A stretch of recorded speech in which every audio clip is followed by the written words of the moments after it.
Saoirse Ronan is best known for her starring roles in Brooklyn and two of Greta Gerwig's films, Lady Bird and Little Women. She's a four-time Oscar-nominated actress, the first of which came when she was just 12 years old for her role in Atonement. The Outrun is the first film she produced along with her husband, Jack Lowden, and is an intimate, raw movie that is guaranteed to stay with you.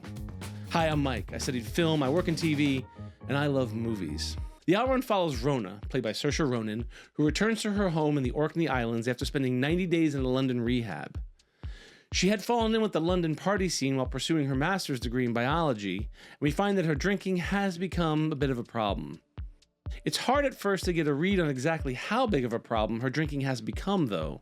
The film makes great use of flashbacks to tell the story. It's told in a very unconventional, non-linear fashion, which I quite liked.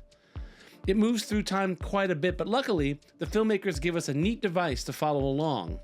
We can tell where we are in time by following Rona's hair. In some scenes, it's full blue. In others, that blue has grown out to just the edges. In others, it's pink. And finally, at the end, it's orange.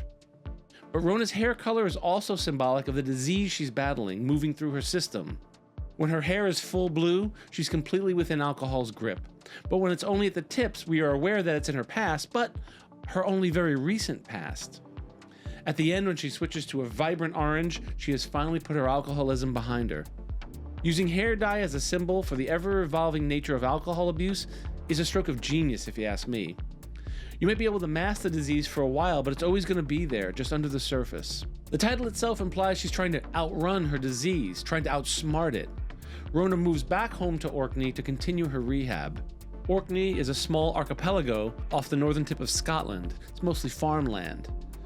It is there, returning to a rural life with her father, who is suffering from bipolar disorder, and her mother, who has gone full church lady, that she relapses. She finds a local AA group and begins her sobriety all over again. Realizing that returning to London would likely cause her to relapse again, she moves to an even more remote part of Orkney to remove any temptation to drink. She holes up in a small cabin to ride out the winter alone. Her little cabin is battered by gale-force winds and terrible rain. The weather supplying yet another symbol for her alcoholism, raging through her life, threatening to destroy anything that's not nailed down. At times, Rona talks about being able to control the weather, and we see her try as waves crash on the shore or winds blow through her little cottage. But thinking she can control the weather is as futile as thinking she can control her drinking.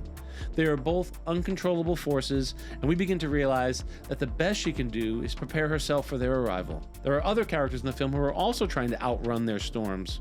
For example, her father fluctuates between the highest of manic highs and the lowest of depressive lows as he battles his bipolar disorder. We briefly meet other people in various stages of sobriety, her landlord and some of her other rehab mates. Saoirse Ronan delivers a stunning performance as Rona. In the scenes when she's in rehab, she is stoic and introverted. But the flashbacks that portray her in the throes of her addiction, when she's drunk and out of control, she's a completely different person. Moreover, Ronan transforms her physical appearance. In scenes when she's blackout drunk, her eyes are vacant. And when she's sober, her eyes are piercingly present. I can't imagine another actor pulling off a performance as powerful as Ronan delivers here. The nonlinear nature of the storyline is a brilliant device in and of itself. It puts us in Rona's sober mind as flashes of the chaos she caused while drunk come back to her. In other moments, we see times when she was violently attacked or even raped, and they are presented to us as horrible memories. Memories, like her alcoholism, that will always be there, just under the surface. The film begins with a shot of the ocean and the story about the seals that live off the coast. Throughout the film, we see their human-like eyes breaking the surface and peering at Rona, and then dipping back under. The seals, like her disease, live just under the surface and could pop up at any moment. Over the course of the film, we follow Rona through sobriety and relapses and sobriety again, and by the end, we aren't quite sure if the sobriety will hold. But that's the nature of the disease. She is stronger at the end, more capable of handling the urges once they return, and they will return. And we're left rooting for her to battle them once they do.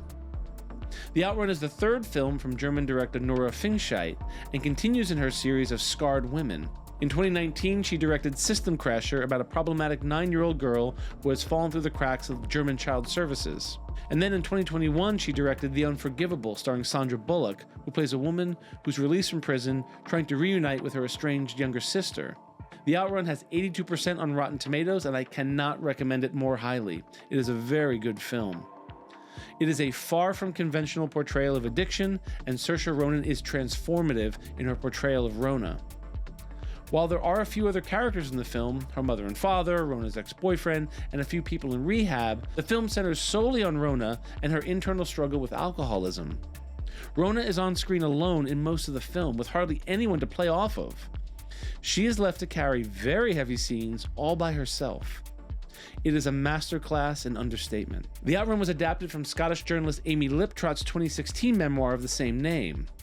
Liptrot co-wrote the screenplay with Fingschidt. It is set to be available on Netflix in the UK on February 28th and in the US on March 18th, and I really hope you guys check it out. I really enjoyed this one. As always, film is about community, so drop your thoughts below. I love reading the comments. I'm Mike, and I love film.